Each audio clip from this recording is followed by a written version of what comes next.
Well, in the interests of striking while the iron's hot, the head of the European movement in Scotland, the former Lib Dem leader, Lord Campbell of Pittenweem, is this morning calling on Scottish businesses to get off the sidelines and raise their concerns about the impact of Brexit.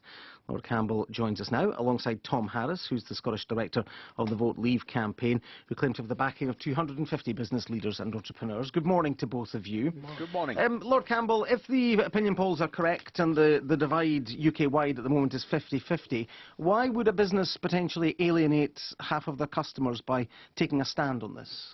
Well, because the interests of the business, in my view, will be served by remaining within the European Union. And if you're concerned about the future of your business, concerned about your employees, concerned about prosperity, then you've got to look at the bigger picture. And President Obama put it, in my view, absolutely straight from the hip.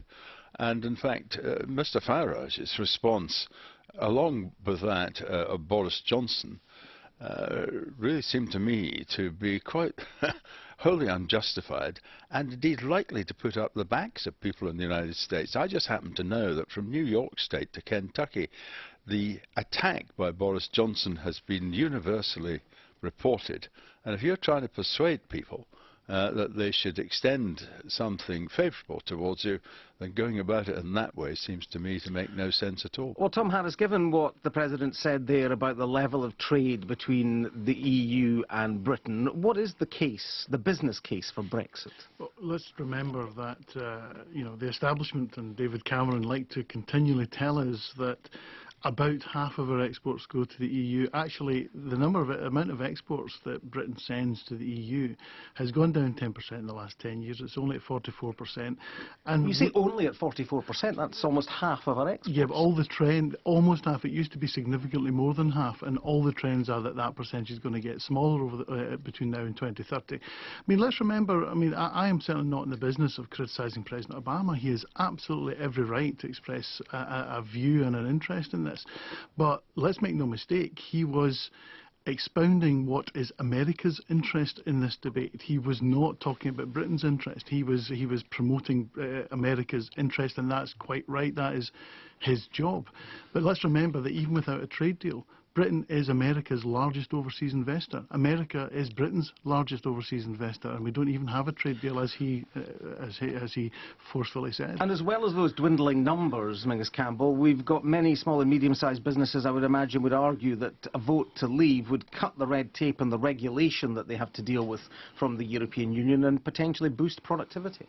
Well, I'm sympathetic about the idea of the red tape, and of course there's been an acknowledgement, I think, within the last week about the President of the Commission that there's been too much detailed interference by the EU. But he went on to say that, of course, this was something to which the Commission should direct its attention.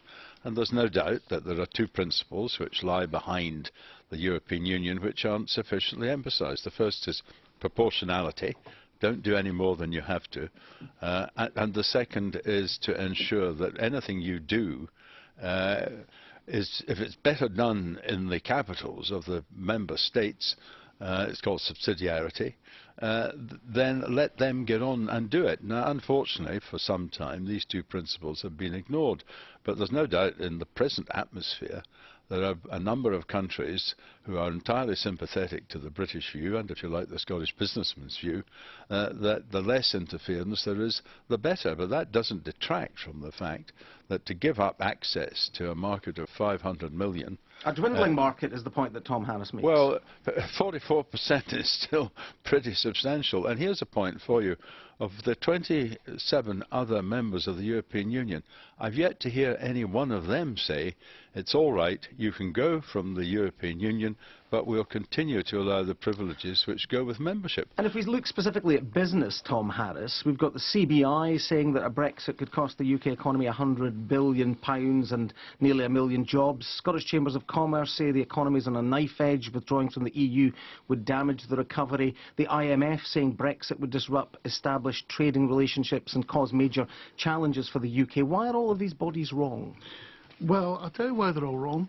because they were wrong 20 years ago when every single one of the bodies that you mentioned, and I think Ming Campbell was in this position as well, when 20 years ago they said that if we didn't join the euro, if we didn't give up the pound, then jobs would suffer, trade would suffer. Now, we know now from experience and hindsight that they were 100% absolutely wrong.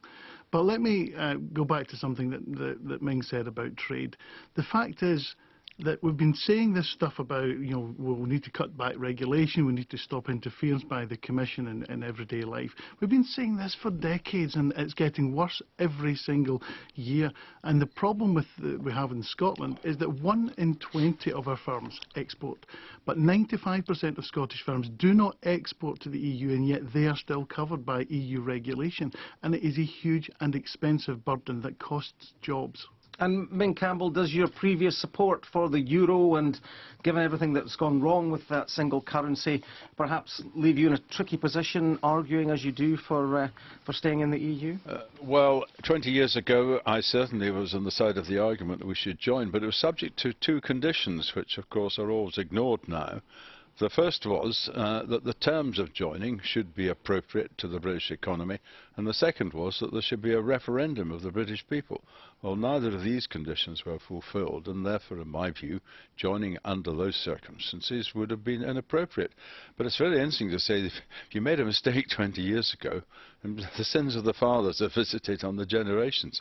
And there isn't really an answer other than the one that Tom Harris has just given to the fact that these bodies, the IMF, as you rightly say, the Scottish Chamber of Commerce, OECD, the Governor of the Bank of England, all say that there's a risk, and no one can deny, and I don't think Tom Harris would, that there will be a very considerable degree of uncertainty if the vote is for leaving, until there is put in place the sort of arrangements which the Brexit camp say will be easily achieved. Just 20 seconds, Tom Harris. Do you accept there's a risk? In the modern world, there are always risks, but I would suggest that the risks of staying in an economic, in the EU, with a failing Eurozone, with stifling regulation, that presents a far bigger risk to Scottish businesses than coming out of the EU and making our own way in the world. Gentlemen, thank you both very much.